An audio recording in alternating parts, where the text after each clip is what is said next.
There we go.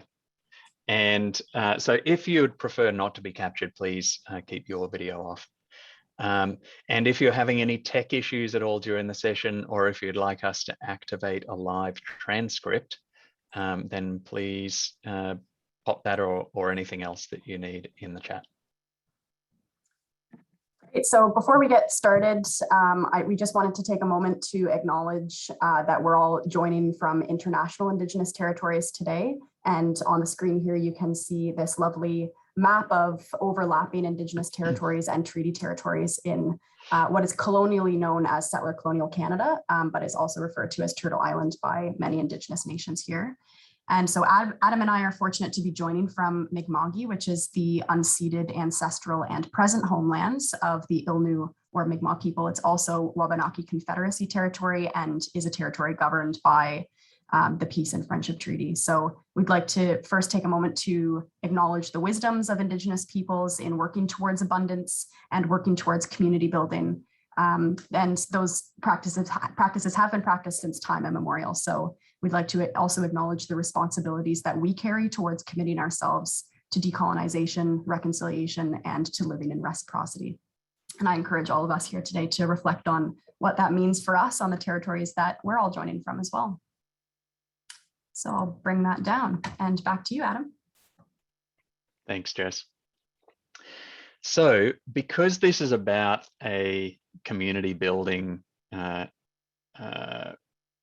principle or philosophy or activity, bunch of activities that we do in our classroom spaces, I'd like to, and because we've actually got quite a few of us in this room now, and because we're limited a little bit by time this morning, I'd like to ask if there are maybe 2, 3, 4 volunteers who would like to pop your camera on and join us in kind of a fishbowl type activity to start things off. Would that be okay?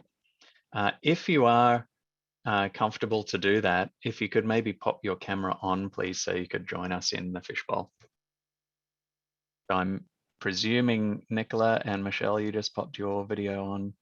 Great, thank you. And now, is it Tembinkosi? Is that? No, you're muted there, Tembinkosi. Yes, yes. Pulu? Pulu, how do you refer to yourself?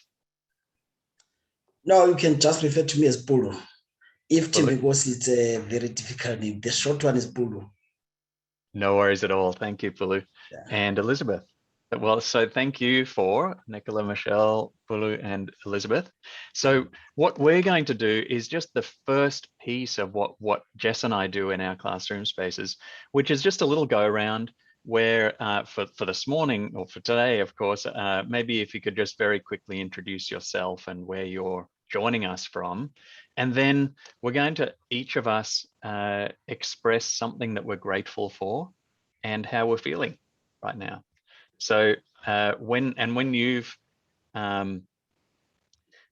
spoken, then you can nominate the next person to go next. So I'll start, and I'm of course Adam, and I'm joining from Mi'kma'ki, and I am really grateful that we have so many people in this space, and grateful to have this opportunity to share what we do with you. And the way I'm feeling right now is I'm really excited about hearing back from you about your experiences in this kind of activity as well.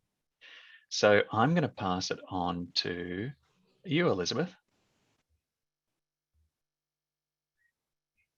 Thank you, Adam. Elizabeth, she, her pronouns, Visual Country Eora, so Sydney. And I'm grateful that I'm able to connect to this space, that I'm free to connect to this space. I think it's a privilege. And what else did I need to say? I think that's it. I'm feeling grateful to be here. So I'll now pass it on to Bulu. I don't know if I said it right. Bulu? Bulu. Bulu. Yes. Yeah, awesome. Okay, no, my name is Tembinkosi Bulu. So I'm joining you from South Africa in Gauteng province. I am working for local municipality in Gauteng together with Conrad. I'm really grateful to be part of this conference since yesterday. One of the great moments that I think it's a take home for me, it's how people are organizing themselves and are connecting to each other, and they start to take ownership of their own development, and they start to realize their own capacities and their own abilities. It's one of the great moments that I think I've learned through this conference. But one of the excitement that I have is to meet with people that I think I've met in 2018 in Port Elizabeth during the 2018 Imbizo. So it's one of the great moments that it's one of the excitement, and I'm looking forward to participate and add value to the conference. Thank you. Now I nominate Franco. Thank you. I'm Jess, and I'm also joining from Mi'kma'ki. And I'm really grateful for so many sessions that I was able to join yesterday. And on a personal note, I'm also really grateful that my parents are coming out to visit me. They're on the mid part of the country, and we're on the East Coast here. So I'm really looking forward to seeing them, and I'm grateful for the opportunity to see them after so many months. And I'm feeling really excited. This is my first unconference, so it's very exciting. And I'll pass it off to you, Nicola. Yeah, I'm Nicola, coming to you from Noongar Budja in Perth, Western Australia. And I am just really grateful to be participating in this unconference and having a bit of a crash course, actually, into ABCD, and just waking up to all the incredible things that are happening around the world, and just feeling so inspired by what people are doing. And I'm also feeling exhausted right now because it's 8 p.m. in Perth, and I got up at 3:30 a.m. this morning for my first session at 4. So wow.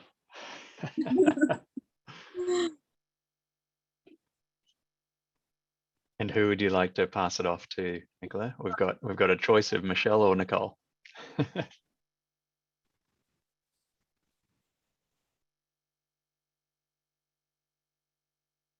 Oh, I didn't catch that. Sorry, Nicola. Did you say somebody? I did. I said Michelle. Sorry. Can you hear me? Thanks, Nicola. I heard you that time.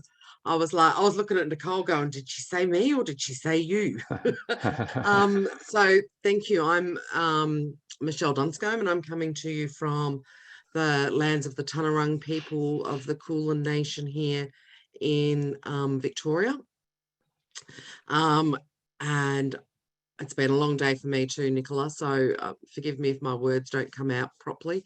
What I'm grateful for is having spaces like this, and like Pulu said, being able to connect with people that we met in South Africa, and even though Adam and I are both Aussies, that's where I actually met Adam, in South Africa. Of course, that's where you go to meet another Australian. But yeah, just grateful to have these spaces and to be able to connect with ABCD practitioners from across the globe and hear some amazing stories of the work that's being done. So absolutely grateful. Thank you. And I'll hand off to Nicola. Nicole, I think. Yeah. Sorry, Nicole. Yes. Yeah. Maybe you would. Sorry. I had to leave and come back in to get all these things working. So what am I doing? I'm so sorry. This is the beauty of being married to one of your participants, is you can put them on the spot. So we're just sharing who we are, where we're joining from, and what we're grateful for, and how we're feeling right now. Okay, I am joining from my bedroom, which is also Adam's bedroom, which is a little bit awkward when I say it that way. I am here in Nova Scotia in Mi'kma'ki, and I am really grateful that my work in public health this morning isn't so busy that I'm able to pop into a session and see Jess and Adam in action, which is always, I often hear them in action online, but to be a part of a session, I don't get to do that very often anymore. So I'm very grateful for that. And it's lovely to share the space with a global community this morning. Thank you. Alrighty. Thanks, Nicole.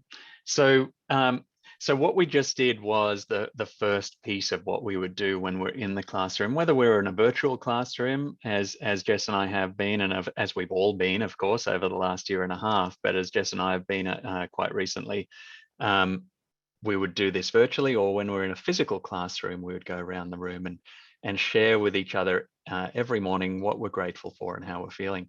So what I want to do now is just pull out from the experience and talk within the fishbowl, the people whose cameras are on, about what just happened and how did that make you feel?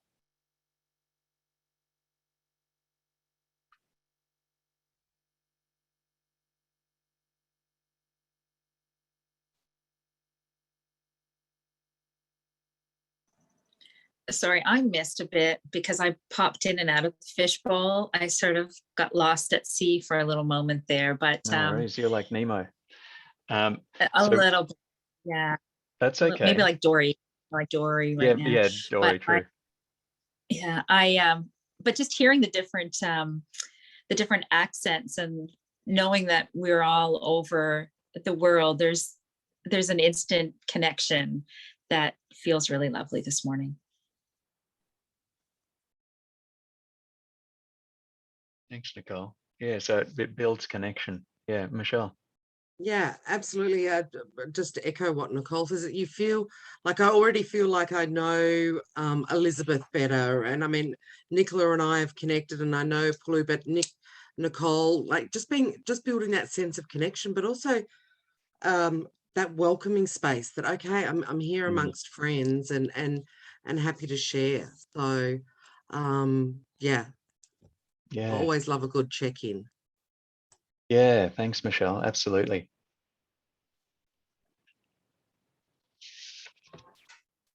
Oh, go ahead.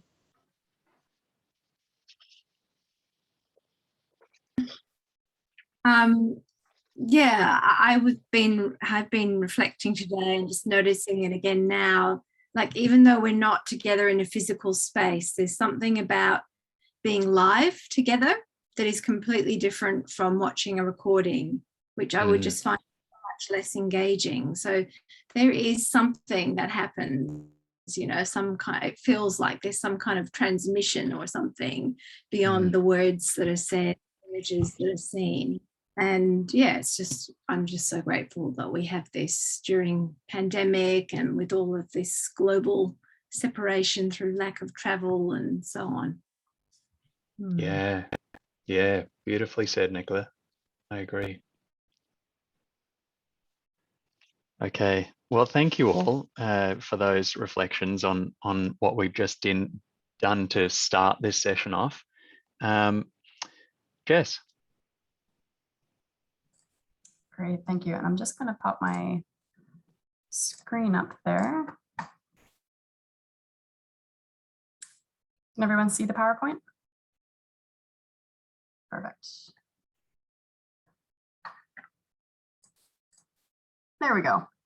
Great. So as Adam just said, we just practiced part of the circle activity that we do in our check-ins, and you could finish your classroom ritual with what we just did at that point, with what we just experienced, and carry on with your session. And in doing so, you've only taken about 10 minutes or so to lead a very simple but impactful community check-in that could become a part of your classroom ritual.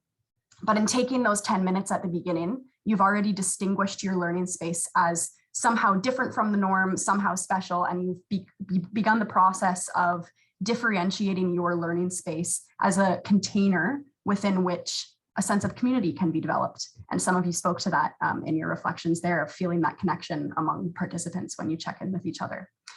But of course, how this is done is also important, and we're going to talk a little bit about that today, because building ritual in the classroom rather is not simply an administrative checklist. Participants need to feel engaged with the process. And so ritual and repetition of ritual brings familiarity and comfort, and thus also brings a sense of ownership and belonging for participants in a learning environment.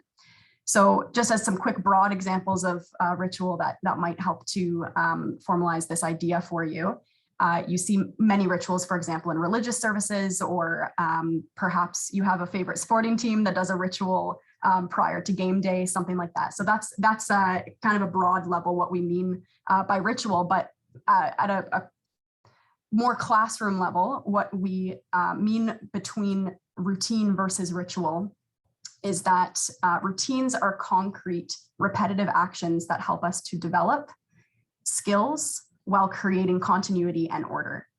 And they're distinct from rituals because rituals are routines that are elevated by creativity, driven by intention, and imbued with meaning. So there's a key distinction here between what we mean when we talk about routine versus what makes a ritual. And so utilizing ritual in the classroom is less about the tools or activities that you choose to use as part of your ritual. It's more so about the feeling or the spirit that the practice engenders in both individual learners and the group as a whole. And so again, I mentioned in my introduction that I've had the privilege of experiencing the benefits of classroom ritual, both as a learner in our program's classroom and now also in my current capacity as program assistant, witnessing the behind the scenes of the program's operations. And so having experienced classroom ritual and now knowing what I know from this end of the design of the program, I can see how big a part ritual played in creating an environment that was conducive to building meaningful community amongst myself and my peers. So I can also see how much thought and intention goes into creating these rituals and how and why they become effective in their objective of building community. So for our program, the use of ritual as a community building tool creates opportunity for familiarity through things like inside jokes and connection, as you all mentioned. It enables space for people to express themselves in an authentic way. It creates space for vulnerability and for people to support each other as well. So Adam's going to walk us through now some of the considerations that, and I'll take my screen down, some of the considerations that we use in Coady Youth Coady Youth Leadership Programming to create community time that moves beyond routine, that is imbued, driven, and elevated into ritual. Off to you, Adam.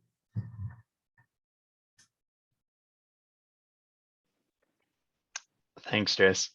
So I'm going to share my screen again. So we found that in developing our classroom rituals, we found that routine becomes ritual when you design it with intention. So it's not a box ticking exercise. It comes from a place of authenticity, and participants can feel that. So designed with intention. When it's tailored to the specific context within which you're working and adapted to the space and to the needs that your participants have expressed. When it's a core aspect of the learning, it's a dedicated space and dedicated time, and you apply dedicated resources to it. It's not a if we have time we'll do this. It's a dedicated and core part of what you're doing. And finally, structured. That Jess mentioned religious ceremonies as being an example of ritual, and for those who have a religious experience, a religious background, you know that when one of the beauties of those kind of things is that ritualistic, people know what to expect, people know can become familiar with what's happening, and it's and that in turn increases that feeling of belonging, that feeling of ownership. So that's what we found in developing our I'm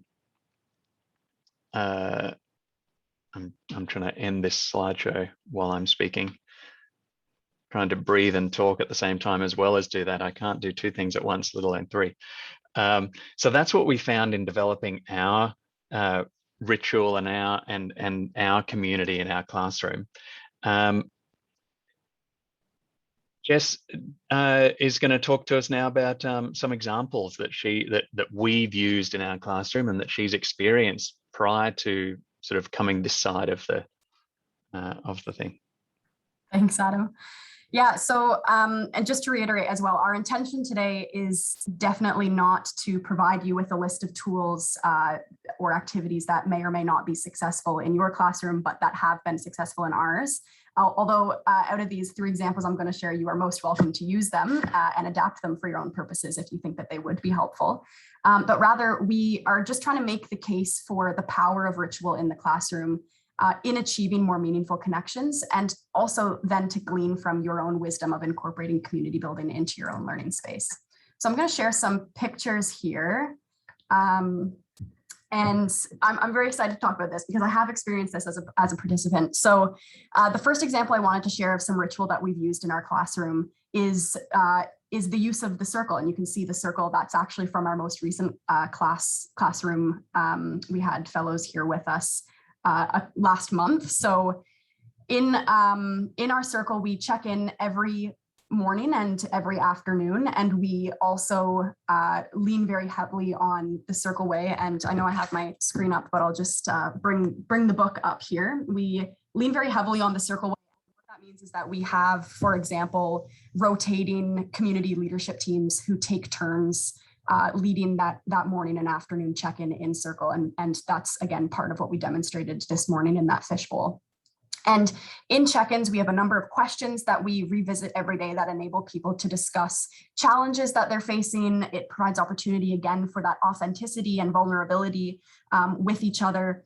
And fellows in the past have also described this learning environment that we create in our classroom as a microcosm of the ideal world that they want to create when they're going into their own communities and what they want to see in the broader world, which is a powerful statement on its own, but I think is in part also reinforced by these morning and afternoon check-ins, because it provides an opportunity for learners to connect and to practice those community building aspects in an authentic and meaningful way based on their shared values that they determine with each other. So that's one ritual that we do, is the act of being in circle and using that kind of structured circle space.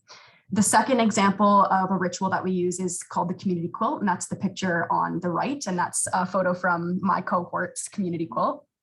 And we do this at the end of every day. It's a visual representation and opportunity for fellows to note both tangible and intangible learnings and key highlights from the day. And so this is an example of a ritual that can actually culminate at the end of the day or at the end of your classroom experience together. It culminates into a visual representation of learning that fellows can continue drawing and reflecting upon.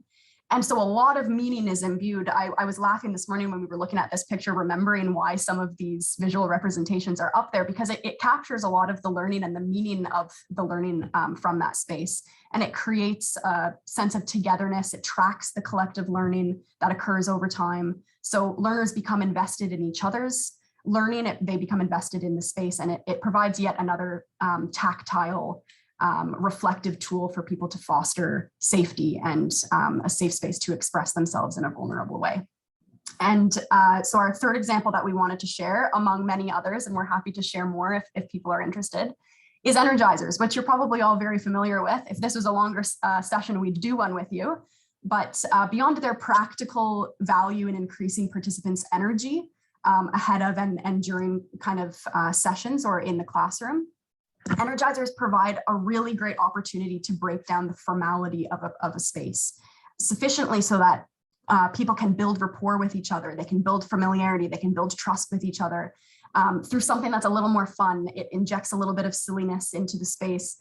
There's lots of laughter usually that occurs, and you can see they're taking the human knot on that left-hand side of the screen very seriously, but I promise you they're very fun in the classroom.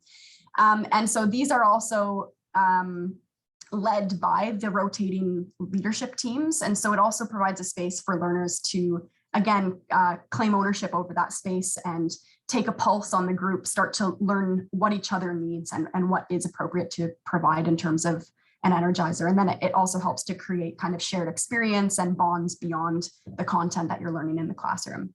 So to reiterate, perhaps some of these tools or examples will be helpful for you in your work, but our principal intention here is to help you consider how ritual generally and the intention behind ritual might be incorporated into your own spaces. So of course, we also appreciate that we're definitely not authorities on this. And that's, again, why we've brought everyone together today, is to learn from you all. So I'm going to pass it off to Adam to explain our breakout groups. Yeah, thanks, Jess. So this is the part of the session that I'm most excited about, because you know, we've just shown you a few of the examples of ways in which we incorporate ritual and do activities that become ritual in our classroom space to build that community. But of course, we've got, you know, the expertise in this room is tremendous. And so what we would really like to do is hear from you and learn from you. So we're going to, Michelle, is this something that you can do maybe? We're going to divide you into 3 different breakout rooms. There are 13 of us, so it'll be sort of 3, 4 or so of us in each breakout room.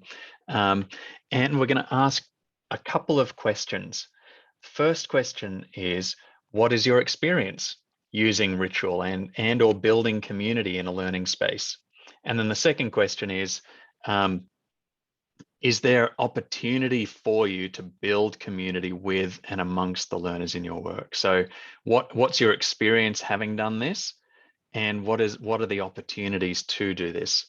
And then, so we'll take about 15 minutes in breakout spaces, and then we'll come back and just share a few key highlights. So from each of the breakout spaces, if you could just share a few key highlights of your conversation in those spaces. How does that sound? And I'm going to put those questions in the chat here. Sorry, Michelle, you were going to say something? Yes, I was just going to say, before I send everybody out, oh, somebody's already pushed the button. No worries, that was me. Sorry, Michelle. Oh, that's all right. I'll just close the rooms for the moment, because otherwise everyone's going to ping out, because I didn't know whether you and Adam wanted to go to rooms as well. Oh, thanks, Michelle.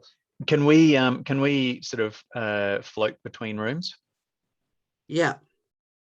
Yeah, that'd be great. So if you go to a room now, and then you can come back to the lobby, and I can send you to another room. Perfect. Great. Fantastic. Thanks, Michelle. Okay, hang on. Don't know what's going on here. Okay, beautiful. Oh, well, all the best with that, Geeta. Thanks for joining us today. So I'm really interested to know anything that came out of your breakout rooms, anything that you're still kind of mulling over or that's ruminating with you. I'll pass it back to the group if people would like to share back anything that came out from your discussions in your breakout groups.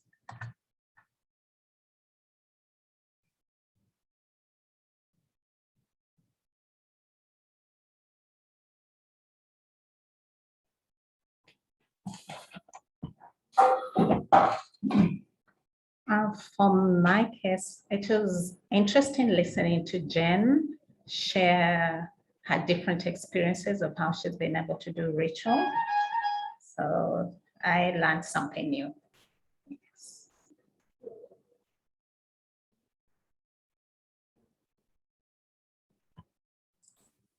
Thanks, Caroline. In our session, we talked in our group about making people feel welcome as they come into the space, trying to greet each person as they log in, how important that is.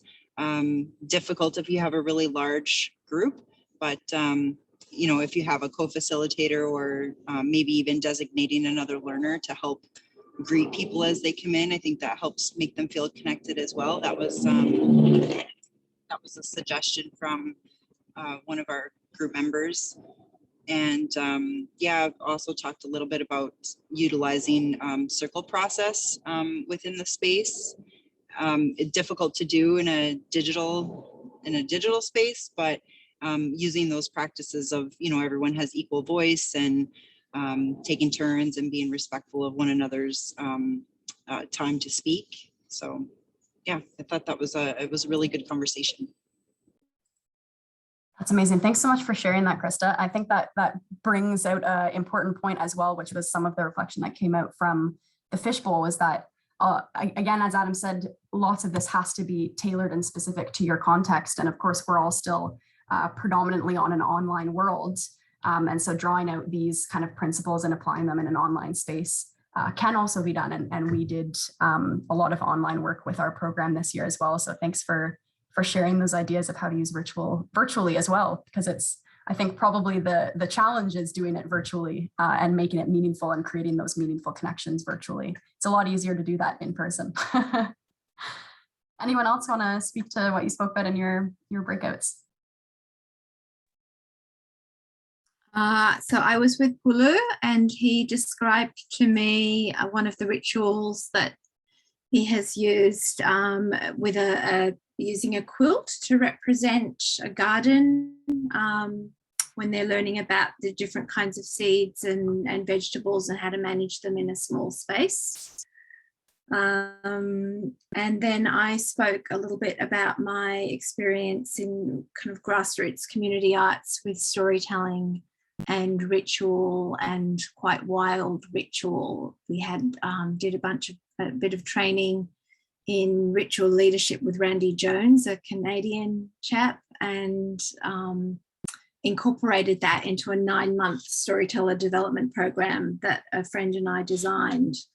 And it really was powerful in building a very strong group together. And because of the kinds of activities we were doing, including sharing some of our life stories, it needed to be a really safe space. And a lot of us had no experience performing or, doing anything like this. So it was also about enabling people to really kind of go out on an edge and try something new. So we incorporated rituals that allowed them to have little kind of tastes of that and built them towards being able to do this big performance in front of a big crowd, by the end of the 9 months.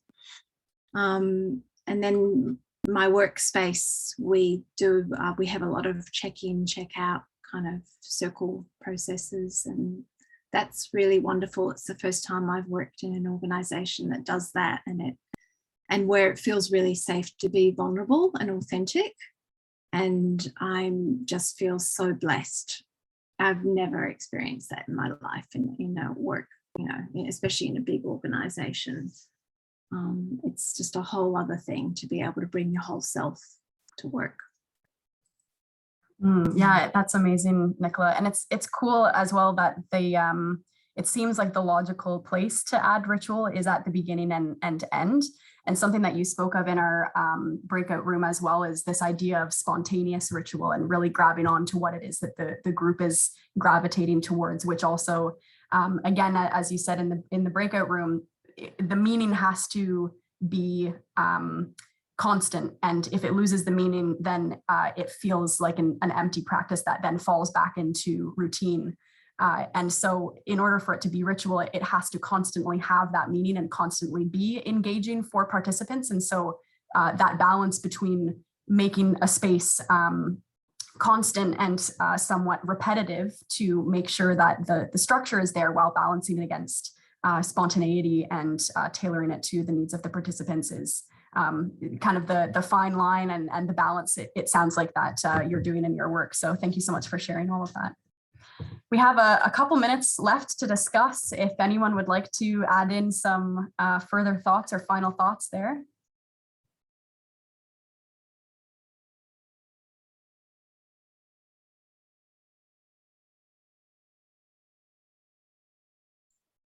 We were also just like Natalie in our group brought up the challenge of teaching and learning in the digital space with large groups. And I was also reflecting about the challenges of maintaining the spirit of ritual in a learning context that is becoming increasingly resource scarce and where resources are stretched and where teachers are exhausted. And let's face it, that's the reality of our classrooms. You know, that's where the opportunity is.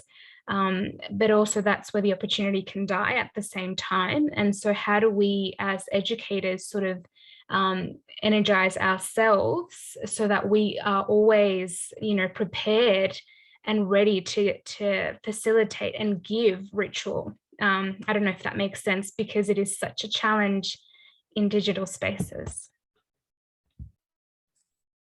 Absolutely. Thank you, Elizabeth. I'll pass that back to the group if anyone has thoughts on that, sustaining ourselves as facilitators and educators to be able to show up for participants. I think it's so important for self-care, and I know we hear that a lot lately, self-care, but also modeling it for students. You know, during our course, there was some difficult times that happened for our Indigenous community as a whole, and just being able to model back to the students that, you know, maybe today is not the day for a lecture, maybe today is a day for a conversation about what's happening, and being able to talk about our feelings and share with one another the things that we are doing to take care of ourselves, and showing them that it's okay to you know, to pause from your profession or pause from your learning to take care of yourself and your community and your family. That's the more important piece, and that will facilitate your ability to keep, you know, moving forward with your job or your school life or whatever it is that you have to manage. Thank you so much, Krista. And that would be like, sorry. No, go ahead, Elizabeth. I love that, because for me, that's like a spontaneous ritual. And I love that because, yeah, amazing. Yeah, great answer. Thank you. Yeah, just before I pass it off to Adam, I just wanted to say on that note, what Krista was saying is that ritual is meant to feel nourishing and is meant to serve the people in the learning space. And if it isn't supporting people, then it's not a ritual that is serving the group. And so if that nourishment is a critical piece to supporting people in that space, then that's such a great point that you mentioned, Elizabeth. So thank you all for your contributions and your thoughts on all of that. I'll pass it back to Adam to give us a little bit of a close. Thank you all. Yeah, thanks, folks. Man, so that was some really great conversations there. I wish we had much more time to continue these conversations. But we are at the end of our session. And so we just thought it'd be nice to finish the session with a quick reflection from folks. And we thought we'd do it in a method of rock, stick, and leaf. So we wonder if anybody would like to contribute your thoughts on what you found rocked from the session, what was really great. If anything stuck with you and you feel might stick with you moving forward. And finally, if there's anything that you'd like to leave behind for us to continue to ponder and think about. So rock, stick, or leaf. So feel free, anybody who wants to jump in. If anything rocked, what's stuck, and if you'd like to leave anything behind for us.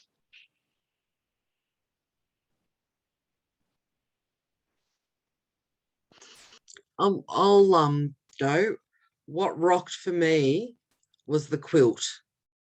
I love the quilt and the concept of the quilt. It was just gorgeous. So thank you for sharing that. Thanks, Michelle. Yeah, I can't claim that, but it was passed to me by my former manager, Sheila. I don't know if you remember Sheila Savage. She passed that on to me.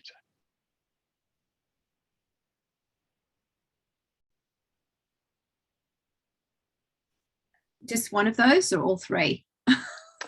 Unfortunately, just with timings, probably just one, Nicola, if that's okay. Okay. I think for me, what sticks is just revisiting that consistency of a ritual as a safe holding thing, and maybe just thinking about how I can make that yeah, just in my storytelling circles, something more familiar that people know what to expect rather than always having to do new. So yeah. Yeah, nice. Thanks, Nicola.